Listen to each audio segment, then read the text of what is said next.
اني وبلا فخر اعرف انت ما تحبيني وحشاك ما تقدريني، بس اكو شي بعد ما اعرفه. رئيس الوزراء اكسباير وما يفيدك. ليش يا عين ايش طالبين احنا؟ اظنك بتسوي ثلاثه. يا شكو بيها يعني بي مجال. انا ما عندي دجاجه مال زيان، عندي بس 4 كتاكيت، وبعدين هاي خرده وتفيدك.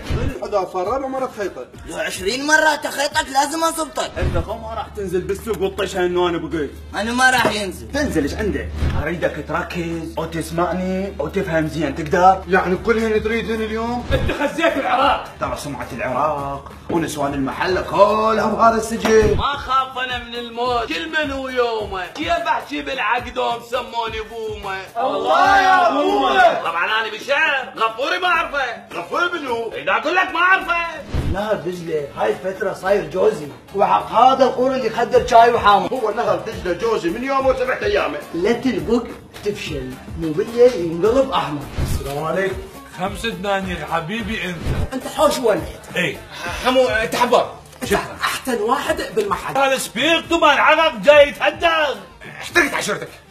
نفل استعلاو. ولك تدري انت لا انتحرت شنو معناها؟ معناها برجيه تندار علينا وعلى المحله وتخل بالامن والامان الموجود بالمنطقه. قرجيه اختي كل البنات يمشوا طنبوقتين في. اني كان شبابي يحلفون بي بالمنطقه، كانت البكره ما انتحرت جلسه ترتيب. وكان مع الدجاجه راس بصل بحجم راس عواش. حص صورتك الشخصيه من اجل سير التحقيق. والانجليز عافوك بحاله. طلعوا علي هم مفرفعين وانا جاي ارجف، بس هم كان بيدهم تبقى قبل شويه هاي كانت منجل بالهور، هسه صارت تبقى بريطانيه. هذول الانجليز كل شيء اخترعوا، خليه يسوون قميص ما يطلع الصره.